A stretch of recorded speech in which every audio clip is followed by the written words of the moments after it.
오늘 우리에게 주시는 하나님의 말씀은 마태복음 7장 7절에서 11절까지 말씀과 로마서 8장 26절의 말씀인데요. 마태복음 말씀은 한 절씩 교독하시고 마지막 절은 함께, 그리고 로마서 말씀은 한 목소리로 같이 읽어보도록 하겠습니다. 구하라, 그리하면 너희에게 주실 것이요. 찾으라, 그리하면 찾아낼 것이요. 문을 두드리라, 그리하면 너희에게 열릴 것이니.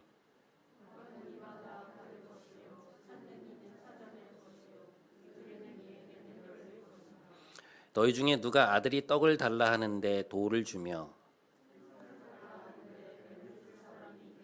함께 너희가 악한 자라도 좋은 것으로 자식에게 줄 알거든 하물며 하늘에 계신 너희 아버지께서 구하는 자에게 좋은 것으로 주시지 않겠느냐. 아멘.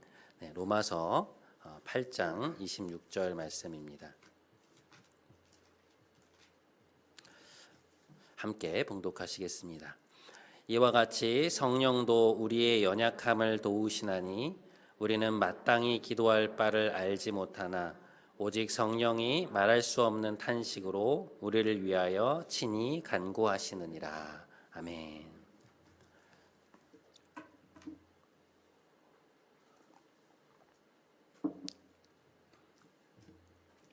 네, 여러분 우리는 지난 6개월 동안 산상수훈을 함께 나누어 왔습니다. 주님은 산상수훈에서 기도에 관한 이야기를 참 많이 하시는데요. 우리가 2달여 가까이 살펴보았던 주기도문만 해도 산상수훈의 가장 핵심인 6장의 가운데 위치하고 있는 것을 보게 됩니다. 6장에서도 주님께서 기도에 대한 말씀들을 많이 하셨는데 그렇게 길게 기도에 대해서 말씀하셨음에도 불구하고 오늘 마태복음 7장에 보면 또다시 우리는 기도에 관한 말씀을 접하게 됩니다. 자, 오늘 본문의 첫 부분을 제가 한번 읽어보도록 하겠습니다. 구하라, 그리하면 너희에게 주실 것이요. 찾으라, 그리하면 찾아낼 것이요. 문을 두드리라, 그리하면 너희에게 열릴 것이니 구하는 이마다 받을 것이요. 찾는 이는 찾아낼 것이요. 두드리는 이에게는 열릴 것이니라. 여러분 오늘 본문을 읽으면 무슨 생각이 드시나요?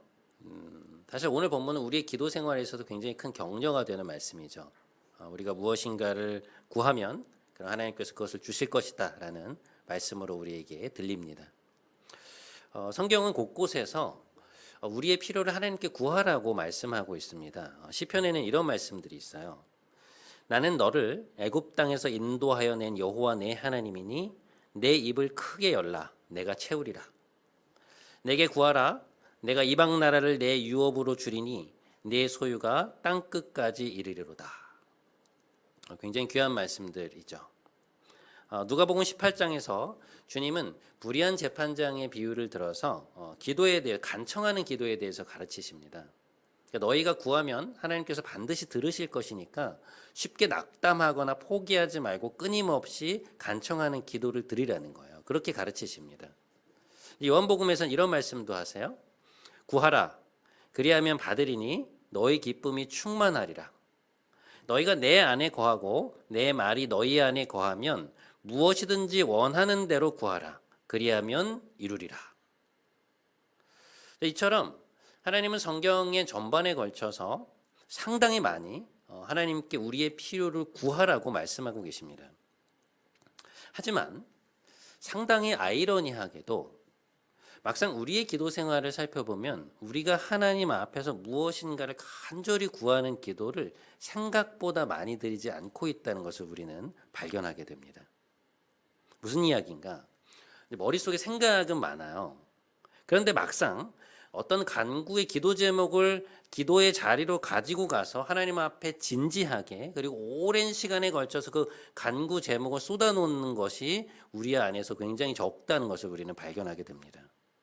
그러니까 단편적인 요구의 기도는 자주 드리지만 생각보다 그 간구에 대해서 우리가 뭔가를 원하고 있는데 거기에 대해서 정성을 들이고 시간을 들여서 끈질기게 하나님 앞에 나아가는 간구의 기도가 우리 삶 속에서 우리 기도 생활 속에서 적다는 것을 저는 목회 경험을 통해서 알게 되었습니다.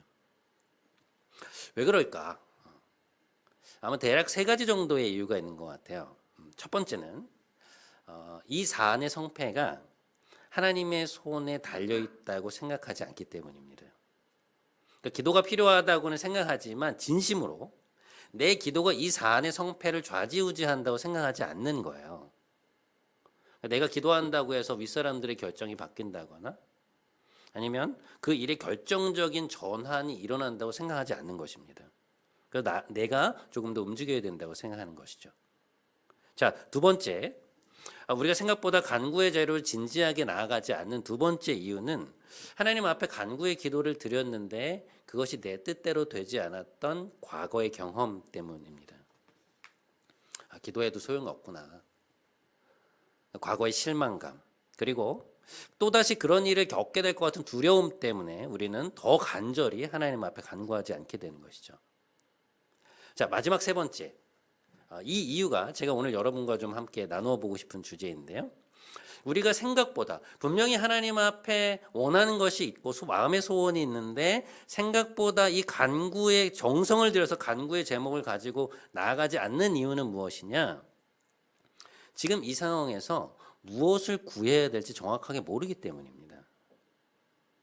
그러니까 내가 맞닥뜨린 이 사안에 대해서 그리고 뭔가 기도를 해줘야 될 누군가에 대해서 어떻게 기도해야 될런지를 잘 모르는 거예요. 그러니까 분명 기도가 필요하지 않거나 하기 싫다고 생각하는 것은 아니거든요. 그런데 그리고 지금 맞닥뜨린 이 사안에 대해서 분명히 뭔가 생각은 갖고 있어요. 하지만 막상 기도의 자리에 앉으면 그 기도의 자리에서 무엇을 어떻게 어디서부터 기도해야 될지를 잘 모르는 것입니다. 여러분들도 분명히 그런 경험들이 있으실 거예요. 그 일에 대해서 어떤 일에 대해서 마음속으로 생각이 굉장히 많았어요. 그런데 막상 기도의 자리에 앉아서 그것을 기도의 언어로 풀어내려고 하니 어떻게 되던가요? 할 말이 없는 거예요. 잘 되게 해주십시오. 지혜를 주십시오. 이렇게 해주십시오라고 몇 마디 말씀을 드리고 나면 더 이상 할 얘기가 없는 것입니다. 그래서 기도의 자리에서 무언가 조금 머물러 있다가 조금 있다가 바로 빠져나오는 것이죠. 고난의 상황이나 특별한 상황 속에서도 마찬가지의 일이 일어납니다. 이게 그런 상황 속에 있으니까 우리가 기도가 더 많이 나오고 할 말이 더 많을 것 같잖아요. 그런데 막상 기도를 드리려고 하면 무엇을 어떻게 기도해야 될지 모를 때가 참 많습니다. 그러니까 무엇이 문제인가? 그러니까 우리가 기도를 하고 싶지 않은 것이 문제가 아니라 무엇을 구해야 될지 모른다는 것이죠. 그러니까 우리의 무지가 문제라는 것입니다. 근데 그런 면에서 보면 성경에 구하라고 하는 말씀이 계속해서 나오고 있는 것은 굉장히 의미심장하다고 볼 수 있어요. 그러니까 우리 앞에서도 살펴본 바 있지만 성경은 분명히 곳곳에서 우리에게 간구의 기도를 드리라고 말하거든요. 그러니까 네가 원하는 바를 구하라고 말씀합니다. 자, 그러면 하나님께서는 왜 이 성경의 전반에 걸쳐서 우리에게 구하라는 말씀을 계속해서 주시는 것일까? 먼저는 하나님이 실제로 우리에게 좋은 것을 주기를 원하시기 때문입니다. 그러니까 하나님은 분명 우리가 하나님께 무언가를 구하고 그것을 받고 누리고 좋아하기를 기뻐하세요. 그것을 원하십니다. 자, 오늘 본문 9절의 말씀. 너희 중에 누가 아들이 떡을 달라 하는데 돌을 주며 생선을 달라고 하는데 뱀을 줄 사람이 있겠느냐.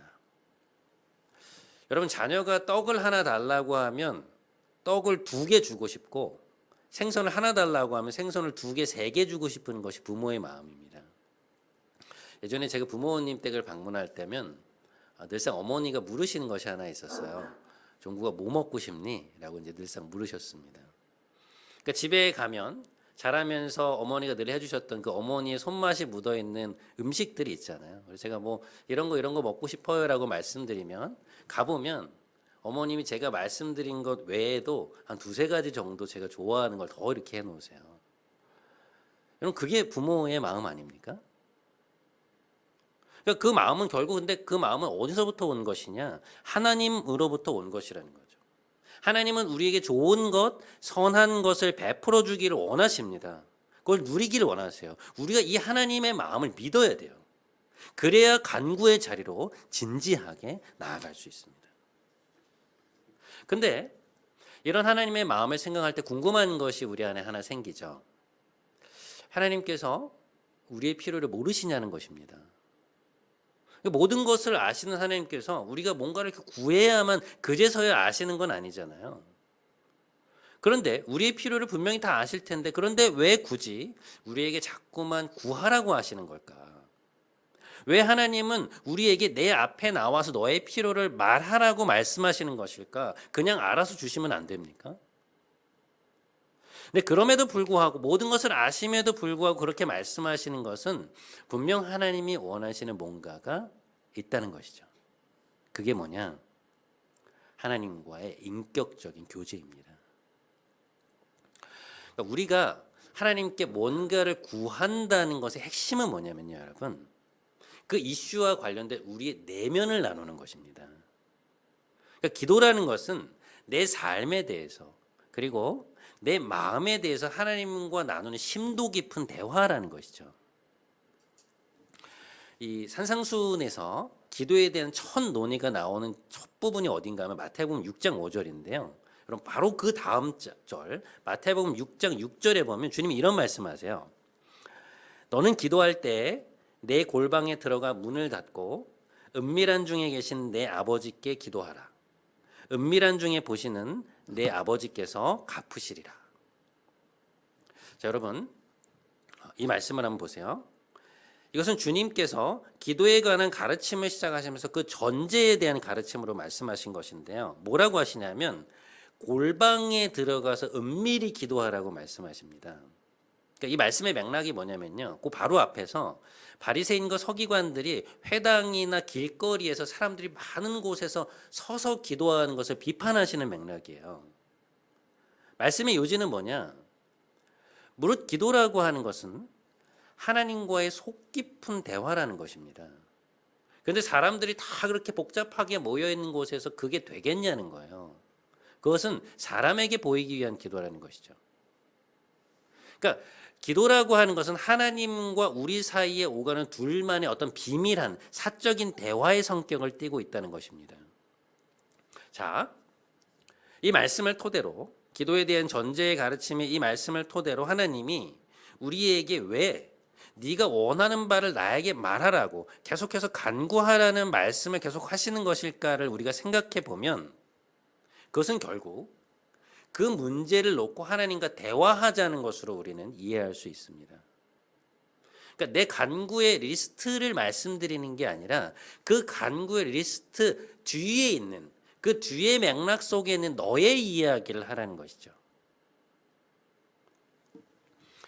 제가 어린 시절에 깊이 있게 교제하던 목사님과 이야기를 나누던 중에 목사님 한번 이런 말씀을 하신 적이 있어요.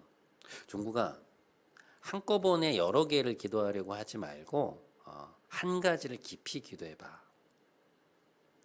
그러니까 목사님 댁에서 밥을 먹고 이런저런 대화를 나누던 중에 이제 기도 생활에 대한 조언으로 이제 말씀을 해주신 것인데요. 당시에는 그 의미가 다 캐치가 안 되었는데 지금 생각해 보면 어떤 의도로 이야기하셨는지가 이해가 돼요. 당시에 목사님 사모님이 굉장히 편찮으신 상황이었습니다. 목사님이 교회를 개척하시고 나서 얼마 지나지 않아서 사모님이 뇌졸중으로 쓰러지셨어요. 몸에 마비가 와서 꽤 오랫동안 거동을 못 하시고 병상에 굉장히 오랫동안 누워 계셨는데 목사님에게 자녀가 3명이 있었습니다. 당시에 큰딸이 초등학교 5학년 정도였고요. 그리고 막내가 태어난 지 몇 달이 안 된 갓난아이였습니다. 여러분, 이 생각해 보면 얼마나 황당하고 당황스러운 상황입니까? 지금 이런 일이 일어날 맥락이 아니잖아요. 도대체 왜? 라고 하는 질문이 저절로 나오는 그런 상황이었습니다. 그 문제를 붙들고 목사님 굉장히 오랫동안 기도의 씨름을 하셨어요. 처음에는 그 상황에 대한 해석의 문제로 시달리다가 그 다음부터 늘 하셨던 기도가 얼른 아내를 일으켜 달라는 기도였습니다. 그래서 기도원에도 굉장히 많이 가시고 금식 기도도 정기적으로 굉장히 여러 번 하셨어요. 그런데 그 이슈를 붙들고 목사님이 하나님 앞에 계속된 이 진지한 간구를 드리면서 그 과정 속에서 깨닫게 되신 것, 보게 되신 것이 뭐냐? 삶이라는 것은 무엇이고 죽음이라는 것은 무엇인가? 우리는 늘 질병을 치유해 달라고만 이야기하는데 그 병을 안고 살아간다는 것은 무엇이냐? 병이 든 가족을 부양하면서 산다는 것은 무엇인가? 치유에 대한 응답이 오지 않을 때 우리는 그것을 어떻게 받아들여야 되는가? 그러니까 그동안 자신이 깨닫지 못한 채 살아오고 있었던 어떤 인생의 깊이, 아픔, 이 연약함의 신학을 깨닫게 된 것입니다. 그 깨달음을 바탕으로 목사님이 한 지금까지 4권 정도의 사람들에게 꽤 많이 읽힌 책을 쓰셨고요. 병으로 고통당하는 환우들, 그 가족들, 그리고 여전히 해결되지 않은 고난의 상황 속에서 해석되지 않은 고난의 상황을 걷고 있는 많은 이들에게 위로가 되는 위로자로 서 계십니다. 당시 그 조언을 저에게 해주신 것이 사모님이 쓰러지시고 나서 이제 몇 년이 지난 그런 때였는데요.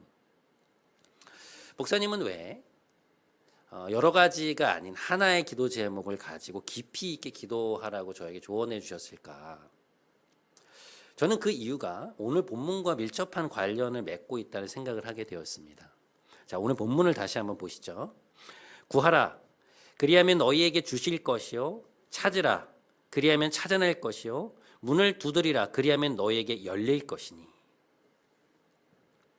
하나님은 왜 우리에게 그토록 구하라고 자꾸만 말씀하시는 것인가? 우리는 왜 하나님 앞에서 우리의 필요에 대해서 진지하게 그리고 인내심을 가지고 나아오도록 계속해서 요청받고 있는가? 그것은 기도라고 하는 것이 결국 우리의 필요에서 비롯되는 것이고 그 필요에 대한 간구 안에서 우리는 하나님과의 대화, 그분과의 인격적인 만남의 장으로 비로소 들어가기 때문입니다. 제가 최근에 한 목사님의 강의를 들은 적이 있는데요.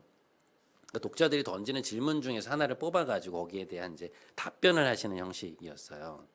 근데 그 질문이 뭐였냐면 이것이었습니다.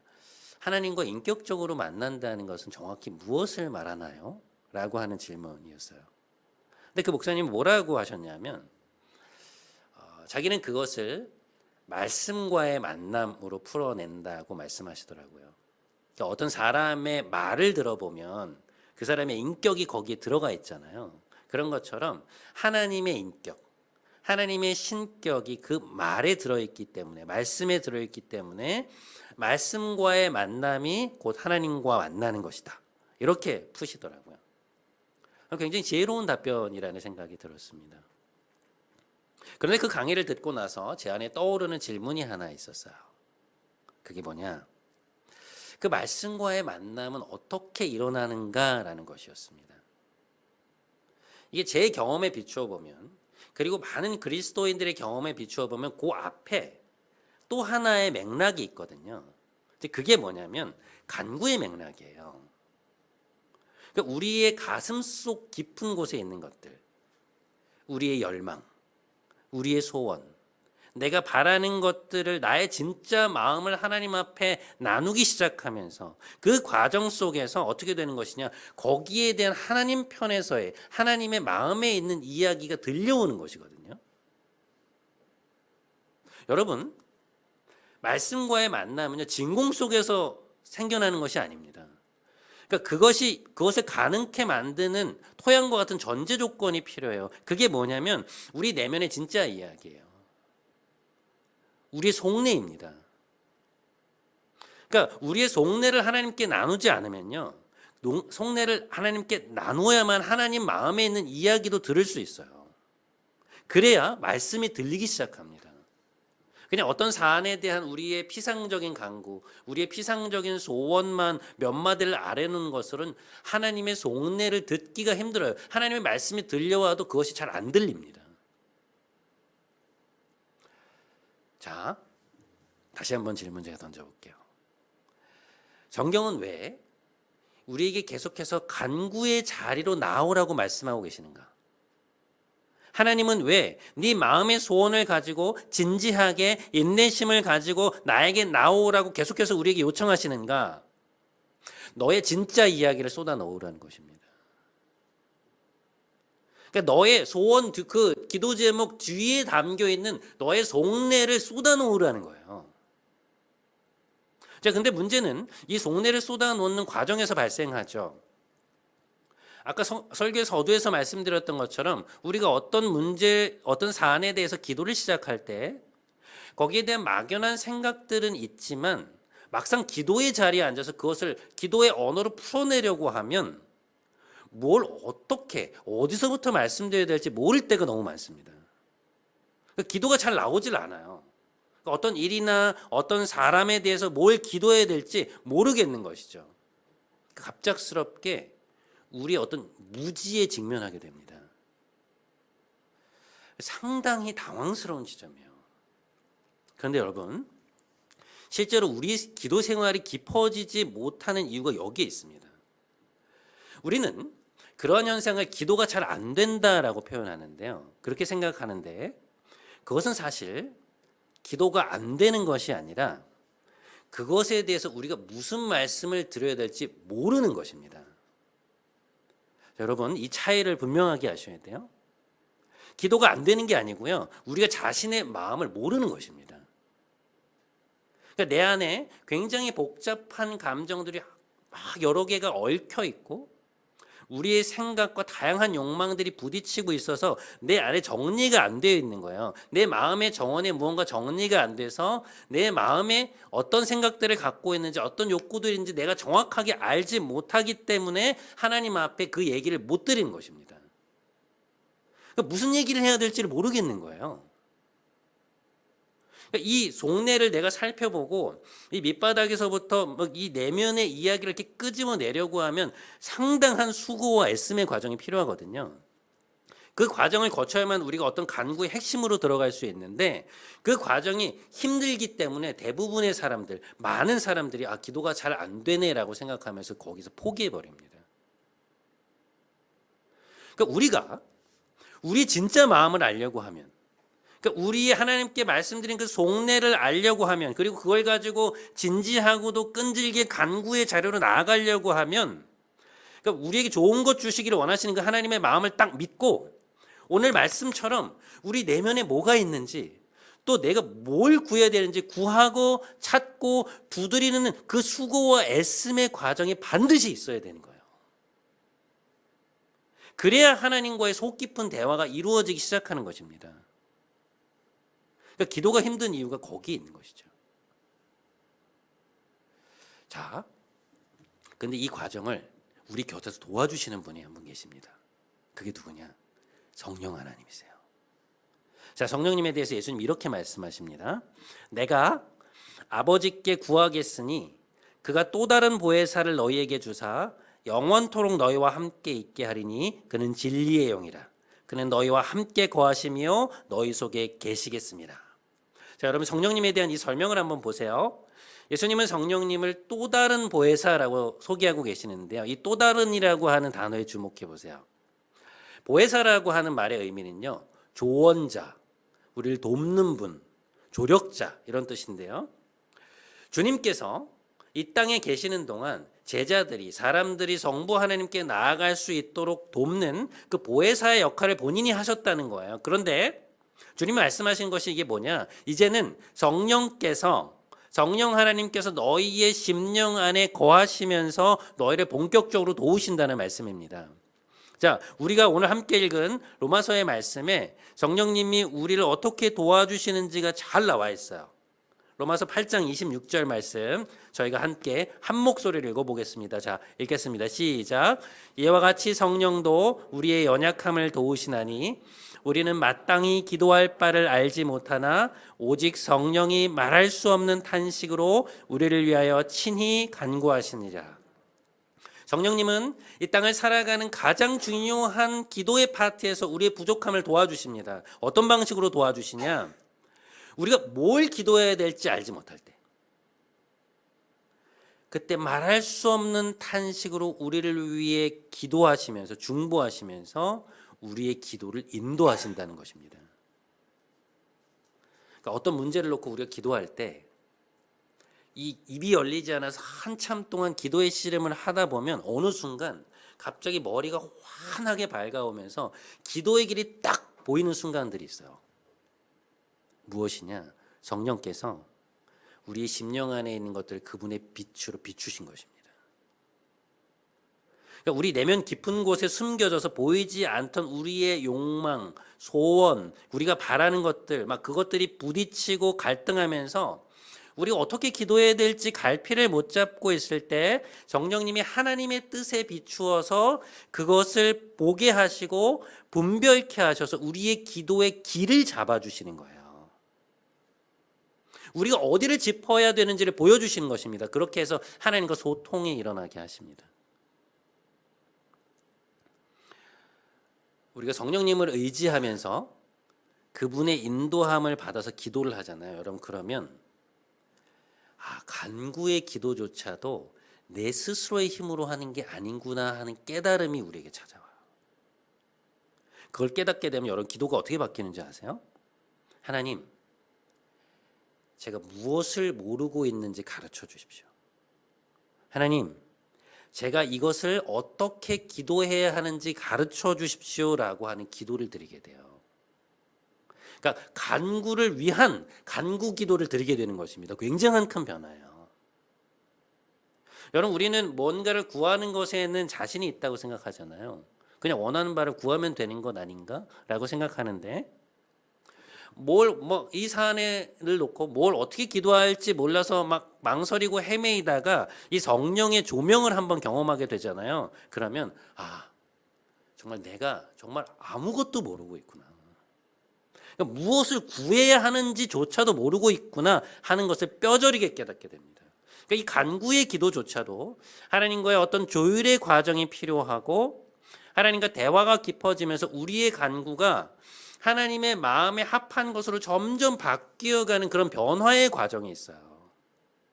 그리고 그분의 뜻에 우리의 뜻이 합일되어 갈 때 우리가 생각지도 못한 상황 속에서 생각지도 못한 방법으로 우리의 기도가 응답되는 것을 보게 됩니다. 놀라워요.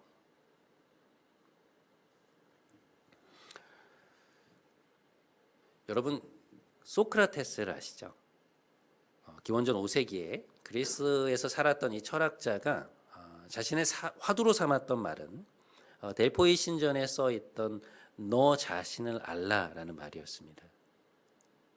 당시 아테네는 아고라라고 불리는 광장에 모여서 사람들이 새로운 이야기를 듣고 토론하고 논쟁을 벌이는 그런 문화가 형성되어 있었는데요. 거기서 소크라테스가 논쟁을 벌이는 방식은 무엇이었는가? 그러니까 상대방의 지식과 논리에 대해서 자꾸만 더 근원적인 질문을 던짐으로써 결국 상대방 자신이 자기가 스스로 얼마나 무지하고 얼마나 무엇인가를 모르고 있는가를 드러내는 방식을 소크라테스는 계속해서 썼다고 합니다. 너 자신이 아무것도 모르고 있다는 것을 알아라. 그러니까 내가 갖고 있는 지식이 사실은 아무것도 아니라는 것을 깨달았을 때, 망망대해에 떠다니고 있는 작은 뗏목과 같은 것이라는 것을 알게 되었을 때 인간은 더욱 겸손케 되어서 진리를 추구할 수 있게 되고 그 과정에서 인간으로서 참다운 삶을 살아갈 수 있다고 보았던 것이죠. 그러니까 나의 무지를 깨닫는 것이 참된 진리로 도약하는 첫 걸음이라고 생각하는 것입니다. 사랑하는 여러분, 우리는 오늘 구하라라고 하는 주님의 말씀 앞에 서 있습니다. 여러분, 그런데 여러분이 정말 구해야 되는 것이 무엇인지 알고 계시나요? 여러분의 마음을, 여러분의 내면을 여러분 정확히 알고 계십니까? 내가 지금 맞닥뜨린 이 사안에 대해서 우리는 구체적으로 무엇을 또 어떻게 기도해야 할까요? 오늘 우리가 하나님 앞에서 진짜로 구하고 찾고 두드려서 얻어야 되는 것은 무엇인가? 그것은 우리가 무엇을 구해야 하는가를 가르쳐 달라는 간구의 기도입니다. 우리가 정말 원하는 것은 무엇인지, 우리의 진짜 마음은 무엇인지, 하나님은 그것에 대해서 무엇을 원하시는지를 가르쳐 달라는 간구의 기도를 간절히 드릴 때 우리는 하나님과 하나님이 열어주시는 진정한 대화의 길에 들어설 수 있는 것이죠. 부디 우리 안에 거하시는 성령의 도우심으로 말미암아 지금 우리가 구해야 되는 것이 무엇인지를 깨닫고 그 깨달음을 가지고 진지하고도 끈질긴 간구를 통해서 하나님을 인격적으로 만나는 여러분 모두가 되시기를, 그리고 그 만남 속에서 하나님이 주시는 기도의 응답을 충만히 누리는 여러분이 되시기를 주님의 이름으로 축원드립니다.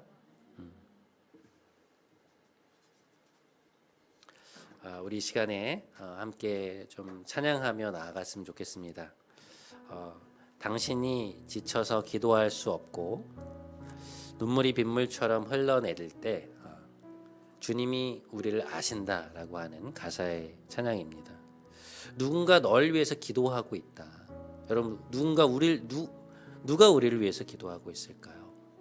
성령께서 우리 안에서 우리를 위해서 기도하고 계십니다. 우리 시간에 함께 좀 그것을 기대하며 성령님, 우리 안에 계신 성령님을 의지하면서 함께 좀 찬양하며 나아갔으면 좋겠습니다. 함께 찬양하겠습니다.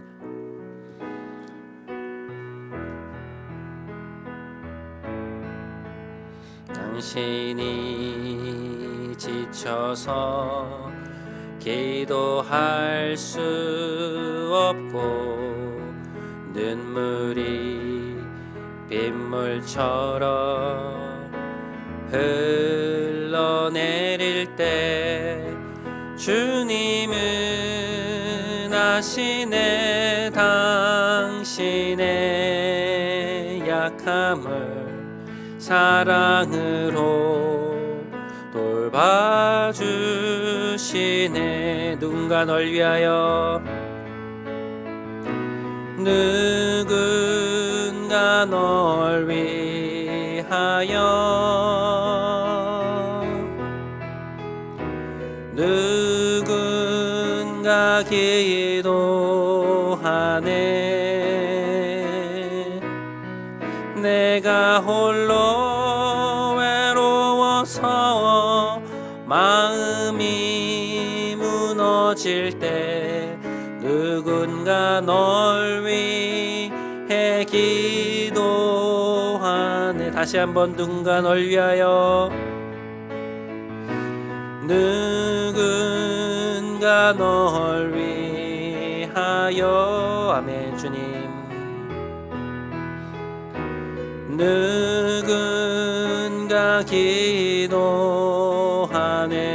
내가 홀로 외로워서, 내가 홀로 외로워서 마음이 무너질 때 누군가 널 위해 기도하네.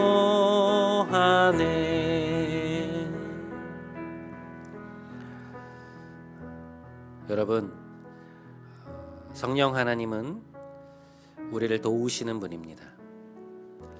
우리가 무엇을 구해야 할지 몰라서 헤매이고 있을 때 우리 내면의 빛을 비추시고 우리의 숨겨진 마음을 보게 하시며 기도의 방향을 잡아주십니다. 그것으로 우리로 하나님과 마음으로 대화하게 해주세요. 그러니까 단순히 우리가 원하는 걸 받는 게 복이 아니라 하나님을 얻는 것이 진정한 복이라는 것을 깨닫게 해주십니다. 우리 시간에 함께 기도하기 원합니다. 성령님, 우리 연약함을 도와주십시오. 무엇을 기도해야 될지 몰라서 갈피를 못 잡고 있는 저의 마음을 이 시간 비추셔서 제 안에 뭐가 있는지 보게 하시고 오늘부터 다시 그 사안에 대해서, 그 사람에 대해서 기도를 시작할 수 있게 해주십시오.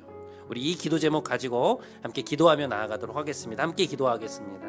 성령님 우리 안에 오셔서 우리의 기도를 도우시고 우리를 인도하시는 분이십니다. 우리 내면 속에 거하시며 우리가 갈피를 못 잡는 우리의 마음을 보게 하시고 성령의 조명으로 우리를 알게 하시는 분이십니다. 성령님, 이 시간 우리의 모두의 마음에 임하셔서 우리 안에 무엇이 있는지를 보게 해주십시오.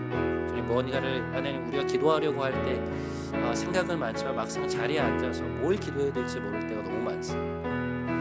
몇 마디 말씀드리고 나면 더 이상 무엇을 기도해야 될지 몰라서 우리의 마음의 갈피를 찾지 못해서 헤매이고 그저 그냥 그곳에서 기도에서 빠져나올 때가 너무나 많은데, 성령님 우리와 안에 함께 거하셔서 우리의 마음을 비추시고 우리에게 무엇이 있는지를 보게 하셔서 하나님, 우리가 하나님과 대화할 수 있게 해주십시오. 우리의 속내를 하나님께 말씀드릴 수 있도록 인도해 주십시오.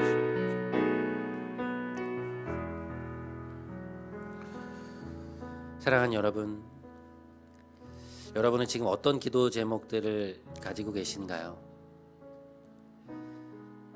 여러분의 기도 생활은 어떠하십니까? 혹시 생각은 많지만, 원하는 것은 있지만 그 생각만큼 기도를 못하고 계신 것은 아닌가요? 기도의 자리에 앉았다가도 막상 뭘 말해야 될지 몰라서 당황스러웠던 적 없으신가요? 이 시간 우리의 무지함을 하나님 앞에 고백하기 원합니다. 하나님, 저는 정말 아무것도 모릅니다. 사실 저는 이 일이 어떻게 진행되어야 하는지, 이 사람을 위해서 뭘 기도해야 되는지, 지금 이 상황이 어떻게 해결되어야 최선인지 잘 모르겠습니다. 제가 무엇을 구해야 되는지, 어떻게 구해야 되는지 가르쳐 주십시오. 우리 이 기도 제목 가지고 한 번만 더 함께 기도하도록 하겠습니다. 함께 기도하겠습니다. 하나님 아버지, 하나님 앞에서 정말 우리의 기도 제목들을 가지고 나아간다고 하지만, 하나님, 우리 마음에 제가 뭔가를 안다고 생각해서 나아갔는데 막상 기도의 자리에 앉으면 뭘 기도해야 될지 모르는데 너무 많습니다. 주님, 저는 정말 아무것도 모릅니다. 저는 이 사안이 어떻게 되어야 하는지, 어떻게 진행되어야 하는지, 하나님, 그 사람이 어떻게 되어야 하는지, 그 사람을 위한 최선의 기도가 무엇인지, 주님, 저는 모릅니다. 주님, 제가 알고 있는 것은 그저 피상적인 소원이고 피상적인 지식입니다. 이 시간 정말 간구합니다. 주님, 저의 무지함을 깨닫게 하여 주시고, 성령님, 우리로 하여금 알게 하셔서 제가 이 사안에 대해서 어떻게 기도하며 나아가야 될지 가르쳐 주십시오.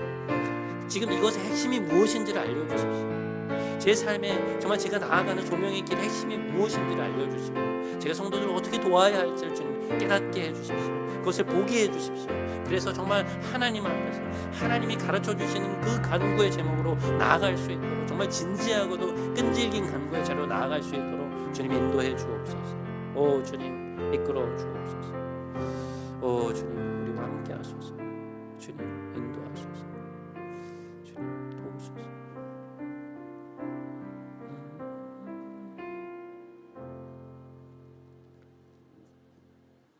우리에게 구하라 말씀하신 하나님, 네가 원하는 것을 진지하게 구하고 찾고 문을 두드리라고 말씀하시는 아버지, 그 진지한 간구의 과정 속에서 하나님과의 진정한 교제가 이루어질 수 있게 하여 주옵소서.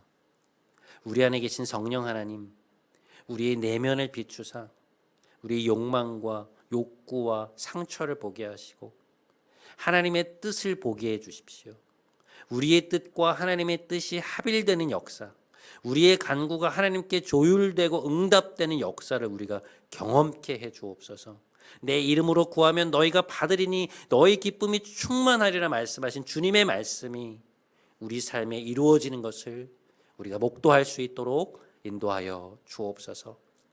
감사드리며 거룩하신 우리 주 예수 그리스도의 이름으로 기도드립니다. 아멘.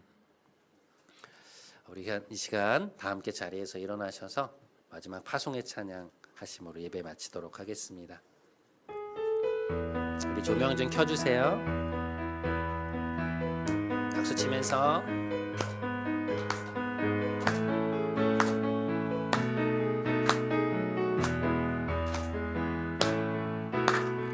우리들의 다양함 속 삶의 자리 그 가운데 모두에게 친구 되신 주를 찬양합니다.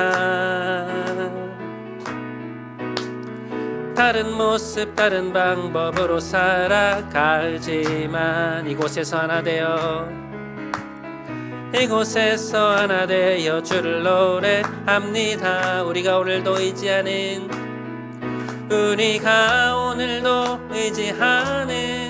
주의 사랑,